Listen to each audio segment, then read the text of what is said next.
Kameng Nip. This is a joint work with Changjun Wang. I'm sorry that Changjun and I will be able to come to Yale and join the in-person conference because of the issue of visa application. So thanks for the organizers for giving us such an opportunity to share with you our recent research work on Duopoly Assortment computation problem under the Multinomial Logit model. So in revenue management, an important question is to understand the consumer choice behavior. So, for example, assume that we are a retailer or in a store, so we may offer some products such as water or Coke or both of them. Then, how do we note the consumers' demand or preferences? So one commonly used method is the so-called discrete choice model, which predicts how consumers make their choice when facing two or more discrete alternatives. So the multinomial logic model, or simply the MNL model, is proposed by McFadden in 1974, which was the most popular and basic choice model. So here we have n products and an additional product 0, which represents the no purchase option that the consumer doesn't buy anything and leaves the market. So each product has two parameters. The first one, Rj, is the revenue, and the second one, Vj, is the attractiveness value of the products that represents how much the consumer likes the product. So in our problem, we call each subset of the products an assortment, and we assume that each consumer buys only one product that is available in as, of course, she may leave the market without buying anything. We can say that she chose the no purchase option 0. So under the MNL model, the choice probability of a consumer buying a specific product J is given by J's attractiveness value over the sum of all the attractive values in our assortment as, of course, including the attractiveness of the zero product as the no purchase option. So you may think that a choice model is a function from each assortment and each product or value between 0 and 1, which satisfies some conditions of probabilities. So if a consumer buys product J, then the retailer can gain the corresponding revenue Rj. If she leaves without buying anything, then the revenue is 0.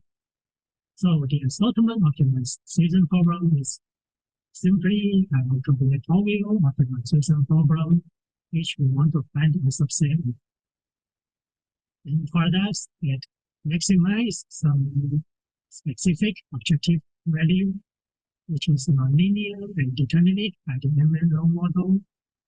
So this is what we call an assortment optimization problem. So over the past 20 years, there are many different types of choice models studied and proposed in the literature. And here is a famous textbook on revenue management, which covers almost all the basic results of the assortment optimization problem and choice model before 2020. So the authors mentioned that in the models that we studied so far, so most of the existing works considered the assortment decisions made by a single verb. That is the monopolistic assortment optimization problem. But this is never the case in our work. For example, in retailing, we have many different retailers such as Amazon or Walmart. In China, we have Alibaba or Jingdong or Pinduoduo. So in this paper, we study one general problem that we call the Duopoly Assortment computation problems under the MNL model. So as far as we know, there isn't too much works about the assortment only computation problem under the choice models. So the first paper we can find is published in 2016 by Teslis and Sauer, which we will refer to the BS paper. And the second paper is by us in cooperation with Professor Wang from Chinese University of Hong Kong, Changjun. So this is some background and motivation of this paper. So let me get into the detail of the model of our assortment computation problem. So the first paper we studied is introduced in the BS paper, which we call Simultaneous Assortment Computation Problem. So in this problem, we have two retailers instead of a single retailer. And the differences is that some products may be exclusive to a retailer, such as in this example, the product 2 and product 3 are exclusive to retailer 1, while product 4 and product 5 are exclusive to retailer 2. Of course, we have some products that can be commonly offered by both retailers, such as product 1, the Coke in this example. So in the simultaneous assortment computation problem, what the retailers want to do is to decide an assortment which maximize their own total expected revenue. For example, here retailer 1 offer product 1 and 3, and product 2 considered offering product 1 and product 5. So after such an assortment strategy profile is determined, consumers' trust behavior is also assumed to follow the MNL model. So in more detail, with some probability, if the customer wants to buy a product which is exclusively offered by some retailer, such as here the orange juice, which is only offered by retailer 1, then she will definitely buy this product from the corresponding retailer. And retailer 1 is therefore can gain the revenue which is our favor. Of course, the consumer may want to buy some products that are not offered by neither retailers, and in this case, so they leave the market and none of the retailers can gain any revenue. However, in the computation problem, the case with common products is a little bit more complicated. In the BS paper, they considered a model in which is a product such as product 1, if it is commonly offered by both retailers, then the consumer will always buy a product with a lower price, or equally speaking, if in the store or in the retailer which has the higher attractiveness value. If the two attractive values are the same, then the consumer may consider buying it from either retailer with equal probability. Say half of the consumers may buy it from retailer 1, and half of them may buy it from retailer 2. And also, in the model, they consider a more general setting that this scale factor of common products may be more than 0.5, which represents that the total attractiveness value of a common product may increase if it is offered by both retailers. So this is the setting of simultaneous assortment optimization problem. And what we are interested in is whether there is a pure strategy-less equilibrium in such assortment computation problems determined by the MNO model. So in their paper, they find that if the game has a pure strategy-less equilibrium, then we are able to find a Pareto-dominant Nash equilibrium in the sense that both retailers can have better revenues. So this is a summary of the results in these two papers. In the BS paper, they consider a general setting of attractiveness values and somehow specific setting of the scale factor of common products, which depends on the attractiveness values and is homogeneous across the two retailers. In the later paper, we consider different settings in which the attractiveness values are equal, but the scale factor of common products can be different from the two retailers. So in the BS paper, they find that if the assortment game doesn't have any constraints, and if it has only exclusive products, then we can find a Pareto-dominant Nash equilibrium. If we have common products, then a pure strategy Nash equilibrium still exists, but later we can find a Pareto-dominant one remains open. So in our later paper, we find that if the attractiveness values are equal, then even if we have common products, we can still find a Pareto-dominant Nash equilibrium.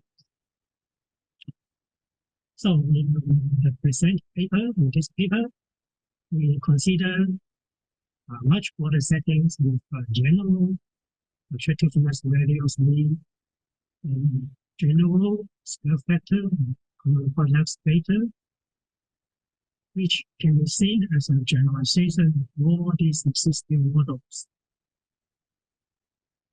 So in particular, we find that even with our more general setting, and if we have common products, then we are able to find Pareto-dominant Nash equilibrium by the simple interactive best response process in polynomial time.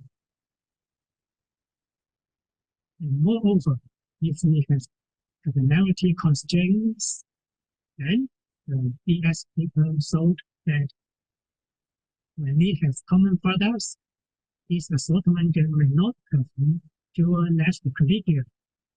And furthermore, our paper shows that in a more general setting, and if we have an averaging number of retailers more than 2, then deciding whether this game is pure Nash equilibrium is an empty complete problem. And we also consider the case when we do not restrict that data JK must be smaller than 1. In this case, even if we have only exclusive products, then the problem of deciding whether a Nash equilibrium exists is still can be complete, even with a fixed number of 5 retailers.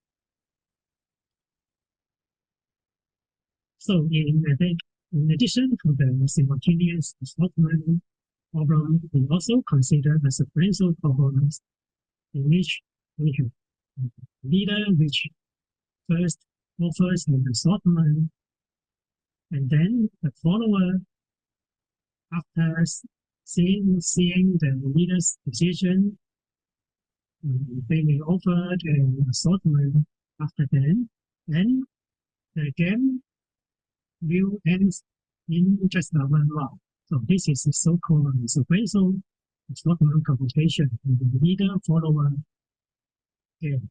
So to the best of our knowledge, we didn't see any research on such sequential games versions of assortment computation problem. And we are interested in finding the subgame perfect match equilibrium for this sequential game. And interestingly, unlike the general sequential game, we found that in the ML model, both the leader and the follower in the subgame perfect match equilibrium can have a revenue in this support as in the Pareto dominated match equilibrium. So, however, how to compute or find this subgame perfect match equilibrium turns out to be a difficult problem, at least in very special settings. It's only exclusive products, we do not have any regularity constraints, then the problem is still really hard. And we considered to design approximation algorithms for different cases of the sequential assortment computation problem. And we found that in some general settings, such as if the follower has complexity constraint and common products, then the problem may not have any constant vector approximation algorithm. So this concludes the basic result of our paper. We studied two different versions of computative assortment problems in the ML model. Of course, there are some problems that we haven't answered, such as when we find the gaps between our positive results for two retailers and our anti-hardness results for more than two retailers for the simultaneous computation, or can we consider many other solutions in games, such as we find the mixed match equilibrium or correlated equilibrium for the game, or the assortment computation, and the other choice models. So this is the end of our talk. So thanks for joining me. So if you are interested in the details, you can find our paper here. And if you have any comments, please feel free to let me know.